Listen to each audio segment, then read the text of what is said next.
L'école du jeu vous est présentée en partenariat avec la boutique en ligne universludo.ca.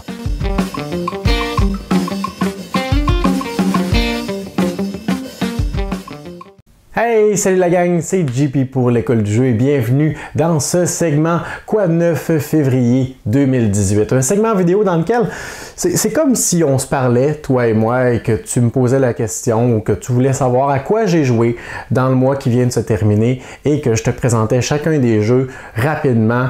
Alors, on va passer les prochaines minutes ensemble. Tu vas voir, ça va être agréable. Alors, mes amis et moi, mon groupe de jeux habituel, on a commencé le mois en force avec Gloomhaven. Alors, Gloomhaven, tu le sais, c'est mes tripes qui parlent quand j'aborde le sujet. C'est un jeu que j'aime beaucoup, qui est engageant, qui est prenant aussi.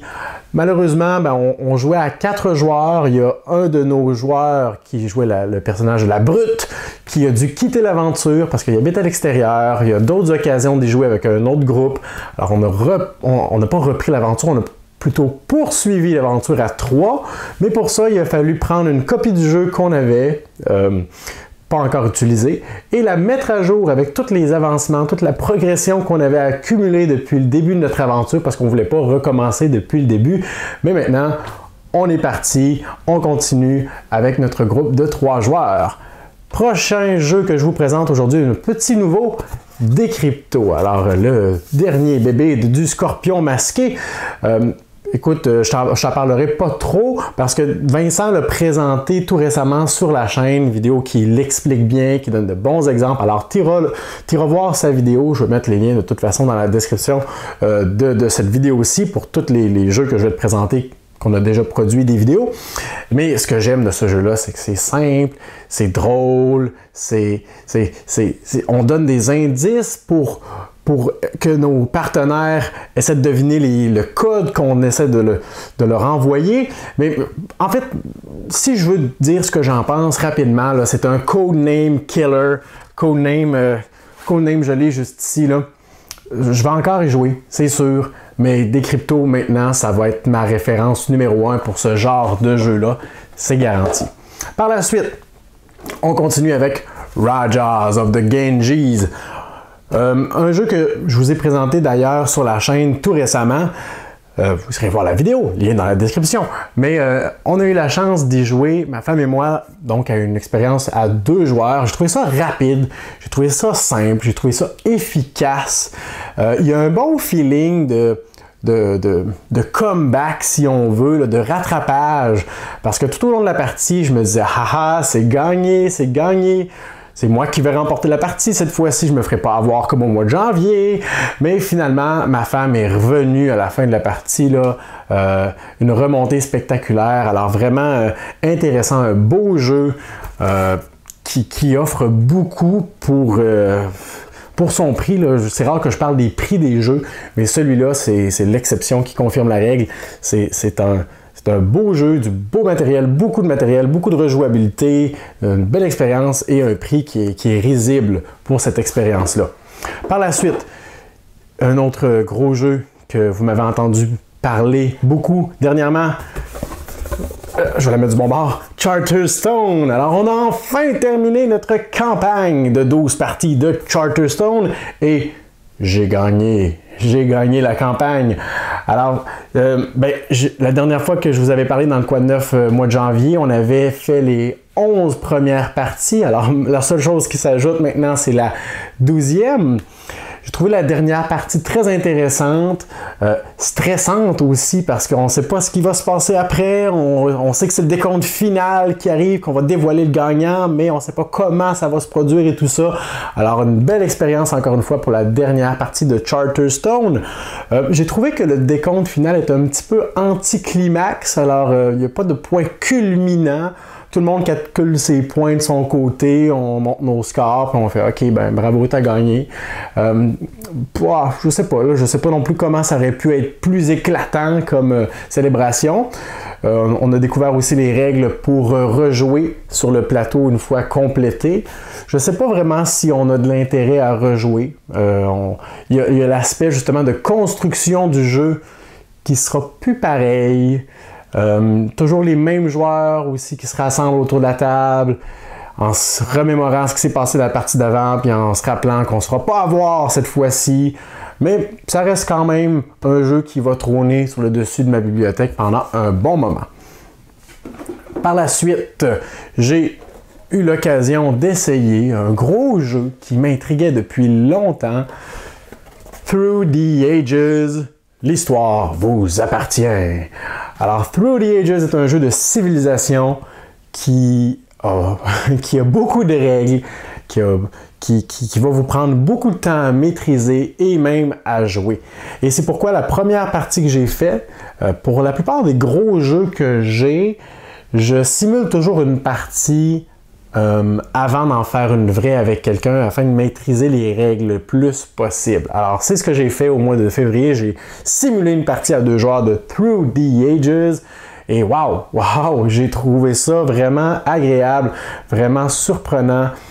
Il y a l'aspect militaire, parce que on peut se concentrer sur plein de choses comme dans n'importe quel jeu de civilisation, mais l'aspect militaire à 2 joueurs dans Through the Ages prend beaucoup de place. Si un joueur prend l'avantage du côté militaire, l'autre joueur peut faire ses prières. La partie est pratiquement gagnée d'avance pour l'autre joueur. Mais super intéressant. Par la suite, je vous parle d'un petit jeu qui a fait bien parler aussi, Meeple Circus. Alors, un jeu où est-ce qu'on va devoir réaliser des numéros tous plus impressionnants les uns que les autres dans un cirque. On va générer des applaudissements qui sont en fait des points, il y a des petits défis qui s'ajoutent à ça. Alors j'ai pu y jouer avec 3 autres personnes qui ont tous été vraiment impressionnés par le look du jeu, par le fonctionnement en général. Alors vraiment une belle petite surprise. J'y avais déjà joué par le passé aussi. Et tout récemment, il y a une extension qui a été annoncée. En fait, je pense que c'est aujourd'hui même, au moment où je filme la vidéo, j'ai vu ça passer un peu plus tôt. Une extension qui est annoncée pour Meeple Circus. J'ai aucune idée encore de ce que ça va suggérer, mais vous pouvez être certain que je vais garder un œil là-dessus. Prochain titre que je vous présente est l'un de mes coups de cœur du mois, Heaven and Hell, le bien et le mal. Alors encore une fois, un jeu que je vous ai présenté sur la chaîne. J'ai fait une session de jeu pour vous donner un aperçu de l'expérience, du feeling, du gameplay de ce jeu-là. Alors si ça vous intéresse, j'ai publié ça hier, je pense, sur la chaîne. Alors vous pourrez aller jeter un œil. C'est quand même une vidéo d'1 heure parce qu'on passe à travers la partie au complet ensemble, mais ça vous donne vraiment un bon aperçu du jeu. Alors Heaven and Hell est un jeu qui a des allures de Castles of Burgundy, les châteaux de Bourgogne, mais avec une expérience totalement différente, très originale, innovateur. Le décompte, le scoring à la fin est vraiment original, unique. Alors, une belle découverte pour moi. C'est pas pour rien aussi que j'en ai fait ma suggestion de la semaine tout récemment. Par la suite, je sais pas si j'ai envie de vous présenter ce jeu-là. En tout cas, je vais le faire quand même. Sherlock Holmes, Détective Conseil, un jeu que j'aime beaucoup, que j'apprécie énormément, mais wow, on s'est tellement fait démolir par Sherlock, on s'est fait humilier. Alors on était à la 8e enquête, je crois, on n'a pas encore fait la campagne de Jack l'Éventreur, donc ça veut dire qu'on a complété les scénarios 5, 6, 7, et là on accomplissait le 8e, et l'enquête était intéressante, mais il y a plein de petits détails qu'on se faisait jamais confirmer, qu'on devait déduire. Et oui, c'est ça le cœur du jeu, la déduction justement, mais on avait l'impression que ces détails-là étaient plus tirés par les cheveux que dans les enquêtes précédentes. Mais vous pouvez être certain qu'on va continuer à y jouer, ma femme et moi, parce que c'est un jeu qu'on s'est dit qu'on allait jouer seulement, elle et moi, ensemble, on se le réserve. Ensuite de cela, un autre jeu de déduction qui nous a, en tout cas, Unlock Mystery Adventures. Alors, la 2e boîte de Unlock avec 3 nouveaux scénarios, la maison hantée, le sous-marin du Nautilus et l'île de je sais plus trop quoi, l'île au trésor. Alors, on a trouvé l'expérience agréable. De par justement sa variété 3 scénarios qui se jouent de façon complètement différente avec des nouveaux aspects qui est intéressant d'explorer aussi. Mais wow, ces 2 enquêtes-là nous ont ramassé complètement. À certains points, on était carrément bloqués. Les énigmes ne faisaient pas de sens pour nous, même avec pratiquement tous les indices que l'application pouvait nous donner sur les cartes qu'on avait. On ne savait pas plus quoi faire. Alors ça, c'est dommage dans ce genre de jeu-là où est-ce qu'on est bloqué et où est-ce qu'on n'a aucune façon vraiment de passer par-dessus, de progresser. Ça tue un peu l'ambiance, mais on a quand même eu beaucoup de plaisir avec Unlock. Il me reste 3 jeux à vous présenter, et ce ne sont pas les moindres, puisque je vous parle de Viceroy, un jeu que j'ai depuis quand même assez longtemps, que j'apprécie beaucoup, qui est long à 4 joueurs, mais à 2 joueurs, il est toujours très agréable. On va se construire une espèce de petite pyramide avec des cartes qui représentent des chevaliers, des diplomates, des fées, des pirates, toutes sortes de personnages différents et fantastiques. Et ces cartes-là vont générer des points, des pouvoirs, des habiletés. Et c'est un jeu qui est bien simple, qui est bien intéressant. Il y a un petit peu pas d'enchère, mais une espèce d'enchère secrète aussi. On va miser secrètement sur une carte qu'on voudrait récupérer tous les joueurs simultanément. Il est possible qu'on mise sur la même carte. À ce moment-là, il faut recommencer l'enchère. Un petit jeu qui est... un petit jeu. C'est un jeu qui est agréable. C'est ça. Il y a un jeu qui est agréable. Ensuite, le prochain jeu dont je vous parle, il s'agit de 40 voleurs, le dernier petit jeu de l'équipe de Jack Bro, voyons, le nom m'échappait, qui nous avait donné Vikingar, je vous en ai parlé dans le dernier Quoi de Neuf, et au mois de mars, vous allez voir apparaître sur la chaîne ma vidéo explicative sur les règles de ce jeu, alors ce sera à surveiller. C'est un jeu de pousser sa chance, un jeu de déduction, un jeu de mémoire aussi, alors bien intéressant comme petit jeu. Et le dernier jeu dont je vous parle, Dixit, un jeu, Dixit, je vous en parle à mon Quoi de Neuf, c'est pas un jeu que je sors très souvent, mais dernièrement, c'était la fin de l'étape scolaire à l'école où je travaille et on pouvait se permettre de faire des petites activités récompenses avec nos élèves, des petites périodes agréables et j'ai emmené Dixit à ma classe de 5e année et ils ont vraiment apprécié l'idée, le concept. Je les ai fait jouer en équipe aussi. C'est pas un jeu d'équipe, mais quand on a 20 élèves, on forme des équipes de 3 ou 4. Et après ça, ils discutent ensemble, ils se mettent d'accord sur un indice. Comme ça, ils ont plus d'avis sur la carte qu'ils devraient sélectionner. Alors, ils ont bien aimé l'expérience. Et voilà pour mes expériences du mois de février. Le mois de mars est à nos portes. Et ce que je vous réserve, eh bien, probablement une vidéo sur Steampunk Rally, un jeu que j'aimerais bien vous faire découvrir.